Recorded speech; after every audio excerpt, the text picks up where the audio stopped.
नया साल बिहार के युवाओं के लिए बड़ी खुशखबरी लेकर आया है।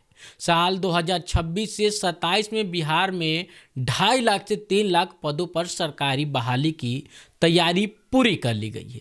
मुख्यमंत्री नीतीश कुमार ने जो वादा किया था कि 2025 से 2030 के बीच में बिहार में 1 करोड़ सरकारी नौकरी और रोजगार के अवसर मिलेंगे, अब उस वादे को पूरी करने की दिशा में सरकार तेजी से आगे बढ़ रही है। जानकारी के मुताबिक 2026 से 27 में बड़े पैमाने पर बहाली निकाली जाएगी और इसकी सबसे ज़्यादा जो हिस्सेदारी है वो गृह विभाग और शिक्षा विभाग की होगी। जो आंकड़े सामने आए हैं उनके अनुसार शिक्षा विभाग में सबसे अधिक करीब 2 लाख पदों पर जो है वो बहाली निकाली जाएगी, क्योंकि जो 2 लाख पद हैं वो खाली हैं, जबकि गृह विभाग में लगभग 72,000 पद रिक्त बताए गए हैं। इसके अलावा स्वास्थ्य विभाग, समाज कल्याण विभाग और अन्य विभागों में भी बड़ी संख्या में पद खाली हैं, जिन्हें 2026 से 2027 के बीच में भरा जाएगा। वर्तमान डेटा के मुताबिक 2026 से 2027 में लगभग 75,000 पदों पर चरणबद्ध तरीके से बहाली निकाली जाएगी।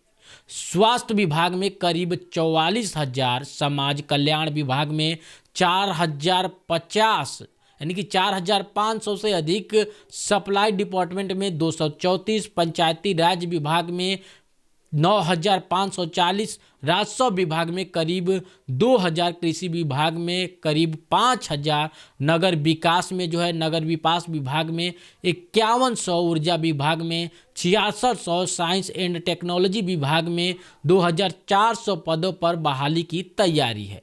वही लघु जल संसाधन विभाग में लगभग 100 गो और पशुपालन विभाग में 700, ST/SC विभाग में 200 और HDH2 में करीब लगभग 2,000 पदों पर बहाली निकाली जाएगी। हालांकि सरकार की ओर से जो है यह भी साफ कहा गया है कि यह आंकड़ा अंतिम नहीं है, इसमें आगे चल कर के बढ़ोतरी या कमी भी हो सकती है। सबसे ज़्यादा फोकस शिक्षा विभाग पर है, जहां बड़े पैमाने पर नियुक्तियां की जाएगी।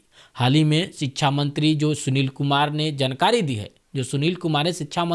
उन्होंने जानकारी दी है कि TRE-4 शिक्षा बहाली को लेकर के सभी तैयारियां पूरी कर ली गई है और जनवरी महीने में इसका विज्ञापन जारी कर दिया जाएगा।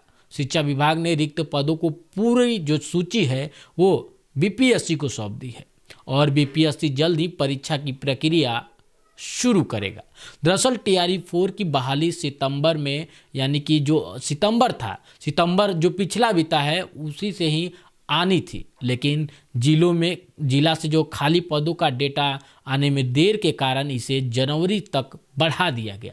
अब जनवरी में यानी कि 2026 का जनवरी, उसी में परीक्षा कराई जाएंगे और कुल मिलाकर के करीब 46,000 पदों पर बहाली होगी। इसके अलावा लाइब्रेरियन के पदों पर जो है वो भी बहाली निकाली गई है और संविदा पर कार्यरत वरिष्ठ शिक्षकों को भी अस्थायी नौकरी देने की तैयारी है। शिक्षा मंत्री ने यह भी स्पष्ट किया है कि विज्ञापन को लेकर के परीक्षा और अंतिम परिणाम तक का पूरा जो टाइमलाइन है तय कर लिया गया है, ताकि युवाओं को समय पर जो है नौकरी मिल सके। कुल मिलाकर के 2026 से 2027 के जो है बिहार के युवाओं के लिए रोजगार के लिहाजा से बेहद अहम साबित होने वाला है, जहां बिहार में ही युवाओं को नौकरी के बड़े अवसर मिलने वाले हैं और बड़े पैमाने पर जो है बहाली देखने को मिलेगी। फिलहाल इस खबर में इतना ही। आगे की तमाम खबरों के लिए आप हमारे साथ बने रहें, लेकिन ये जानकारी आपको अच्छी लगी हो तो वीडियो को लाइक कर दीजिए और अपने सभी दोस्तों में शेयर कर दीजिए, ताकि उन्हें भी जो ये जानकारी के बारे में जो है पता चल सके।